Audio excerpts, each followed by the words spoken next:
खरीदेगा fighter jet और चीन से 24J-10CE खरीदने की तैयारी हो रही है बांग्लादेश की। बांग्लादेश पीएम के सलाहकार का भड़काऊ बयान भी सामने आया है। जाहिद उर रहमान ने ऑपरेशन सिंदूर का जिक्र किया है। J-10C ने राफेल को गिराया था, जाहिद के द्वारा यह कहा गया है। उर रहमान की ओर से यह प्रतिक्रिया और लाल मुनीराहट में J-10CE की तैनाती संभव है, यह भी अनुमान जताया जा रहा है। इधर चीन से UAV सिस्टम भी ढाका खरीदेगा और तुर्की से 6 T-129 और ATA हेलीकॉप्टर भी मंगवाया गया है। इधर $600 मिलियन की डील हुई है, यानी $600 मिलियन की ये डील हुई है। 2027 तक डिलीवरी होगी, ये भी जानकारी मिल रही है। तो इस्लामिक नाटो में शामिल होने की हसरत रखने वाला बांग्लादेश भारत के खिलाफ जंग की तैयारी कर रहा है, क्योंकि जंग के लिए बकायदा चीन और तुर्की से हथियार खरीदने की तैयारी हो रही है बांग्लादेश की। अब खबर यह है कि बांग्लादेश की वायुसेना जल्द ही अपने बेड़े में चीनी फाइटर जेट J-10C को शामिल करने की तैयारी कर रहा है और बांग्लादेश के प्रधानमंत्री तारिक रहमान के सलाहकार जाहिद उर रहमान ने यह कहा है कि अगर इस वित्तीय वर्ष में बजट मिला तो J-10C की डील फाइनल कर दी जाएगी। यही नहीं, रहमान ने भारत को लेकर भड़काऊ बयान दिया और यह कहा है कि ऑपरेशन सिंदूर में J-10 ने बहुत अच्छा प्रदर्शन किया है। हमारे साथ डिफेंस एक्सपर्ट के तौर पर विंग कमांडर आलोक सहाय जुड़ चुके हैं। बहुत स्वागत है सर आपका इंडिया न्यूज पर। सर, बांग्लादेश क्या वाकई में भारत के साथ जंग लड़ने की तैयारी कर रहा है क्या? जो चीन के साथ हथियार, तुर्की के साथ हथियार करने की जो ये बड़ी खबर सामने आई, किस तरीके से देख रहे हैं बांग्लादेश के इस कदम को?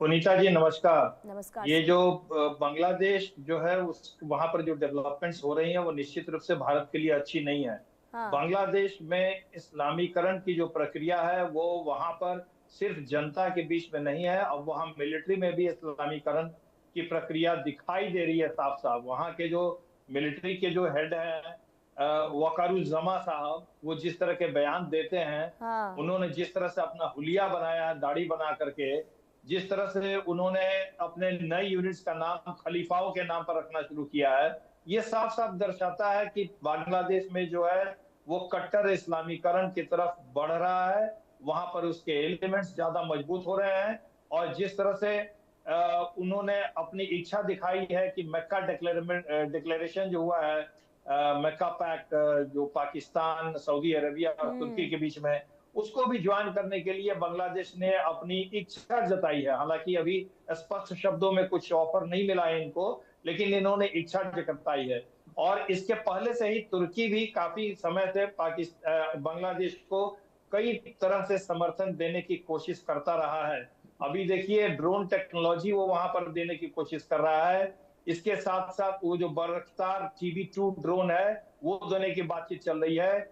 उसके अलावा एक एकेंसी कॉम्बैट ड्रोन है, उसके लिए भी बातचीत वो चला रहा है। एयर डिफेंस सिस्टम जो है, medium to long range air defence system, उसको देने की बात कर रहा है तुर्की। आर्टिलरी सिस्टम जो है रॉकेट SO 300 वो दिया गया है, जो मल्टी लॉन्च रॉकेट सिस्टम है वो दे रहा है। तो ये सारे देश पाकिस्तान और तुर्की निश्चित रूप से एक काफी एक्टिव होकर के, अचानक सक्रिय होकर के इन्होंने बांग्लादेश को समर्थन देना शुरू किया है। अब बांग्लादेश के पास ऑप्शन यह है कि वो क्या इन लोगों के झांसे में आता है, और क्योंकि अगर वो इनके पाले में गिरता है तो निश्चित रूप से भारत के लिए ये अच्छा नहीं होगा और भारत से उसके संबंध काफी खराब हो सकते हैं। तो अब ये आने वाला समय बताएगा। उधर चीन भी बांग्लादेश को प्रश्रय दे रहा है। J-10, जैसा कि आपने बताया, J-10C जो उनका मल्टी रोल फाइटर एयरक्राफ्ट है, उसको बेचने की बात हो रही है $2.2 बिलियन में। और तो इस तरह से बांग्लादेश जो है वो एक गलत रास्ते पे जाता हुआ दिख रहा है, जो भारत के लिए अच्छे संकेत नहीं है। जी हाँ। लेकिन सर, अगर हम J-10CE की बात करते हैं, सर इसके बारे में समझाइए, इसकी कॉम्बैट कैपेबिलिटी क्या है? क्योंकि भारत के पास देखिए राफेल है, तेजस है, सुखोई 30 MKI है, उसके सामने ये कहां खड़ा होता है? देखिए, हमें J-10 छोड़िए, हम J-20 से भी हमें नहीं घबराने की जरूरत है, क्योंकि हमने एक तो राफेल इनको काफी मात देने की स्थिति रखता है J-10 को। राफेल और हमारे मिग Su-30 पाकिस्तान के अंदर जाके उन्होंने किस तरह से धूम मचाई, क्यों नहीं उन्होंने हमारे को रोक सके।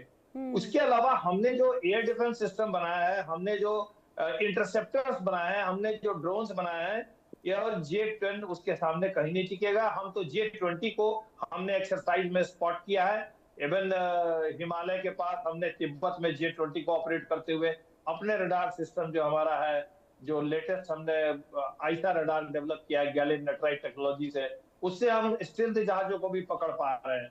तो इसलिए घबराने की बात नहीं है, लेकिन हाँ, ये जरूर दर्शाता है कि बांग्लादेश जो है वो गलत रास्ते पे जा रहा है और हमें अब बांग्लादेश की सीमा पर भी सजग रहने की जरूरत है और तैयारियां ज्यादा करने की जरूरत है। जी हाँ। और जब अब सलाहकार जो बांग्लादेश के हैं वो ये कहते हैं कि ऑपरेशन सिंदूर में J-10CE को भारतीय राफेल को जो है पूरी तरीके से ध्वस्त कर दिया है J-10CE ने, तो ये सीधे तौर पर ये बताता है कि नई सरकार आने के बाद भी ये कोशिश नहीं हो रही है कि भारत के साथ संबंध अच्छे करने हैं, बल्कि पाकिस्तान के साथ नजदीकी, चीन के साथ नजदीकी, ये तो सीधे तौर पर यही बताया जा रहा है कि अब भारत के खिलाफ स्टैंड ले रहे हैं। ये मान के चले ना सर? जी पुनीता जी, दो चीजें हैं इसमें। हाँ। एक आपने बताया कि जो J-10 है हाँ। वो रफाल को उसने मार गिराया था, ये खबर बिल्कुल भी झूठी साबित हो गई है, क्योंकि ये पाकिस्तान कह रहा था और उसी बात को दोहराया गया जी है। जी जी, वही नहीं, ये हाँ। खबर पता चल गया कि ये कैसे उड़ी थी। ये हाँ। रफाल का एक पायलट था फ्रांस में जो जासूसी करते हुए पकड़ा गया है, हेनरी नाम है उसका। तो वो पकड़ा गया है जासूसी करते हुए, राफेल के सीक्रेट्स वो चीन को दे रहा था और उसी ने बयान दिया था। अब ये देखा जा रहा है कि हाँ, राफेल को मार गिराया J-10 ने। तो ये एक सोची समझी अंतरराष्ट्रीय साजिश थी भारतीय सेना को डिमोरलाइज करने के लिए और रफाल को बदनाम करने के लिए। तो ये तो पता चल गया है और रफाल इस मामले में कमजोर नहीं है। जहां तक अब बांग्लादेश का मामला है, बांग्लादेश निश्चित रूप से गलत रास्ते पे जा रहा है और बांग्लादेश को ये समझना पड़ेगा कि अभी भी बहुत सारे मसलों पर वो भारत के ऊपर पूरी तरह से निर्भर है। जैसे बिजली है, कपड़ा का उसका उनका उद्योग है। अगर भारत अपने हाथ और खींच अभी दे सर हाल के तो दिनों में ही जो वहां पर ब्लैकआउट की स्थिति बांग्लादेश के अंदर देखने को मिली, तो भारत के से ही तो मदद को लेकर गुहार लगाई गई है ना, और इसके बाद ये कदम उठाया जाता है तो बहुत हैरानी की बात है। बहुत शुक्रिया सर इंडिया न्यूज के साथ जुड़ने के लिए और महत्वपूर्ण जानकारी देने के लिए।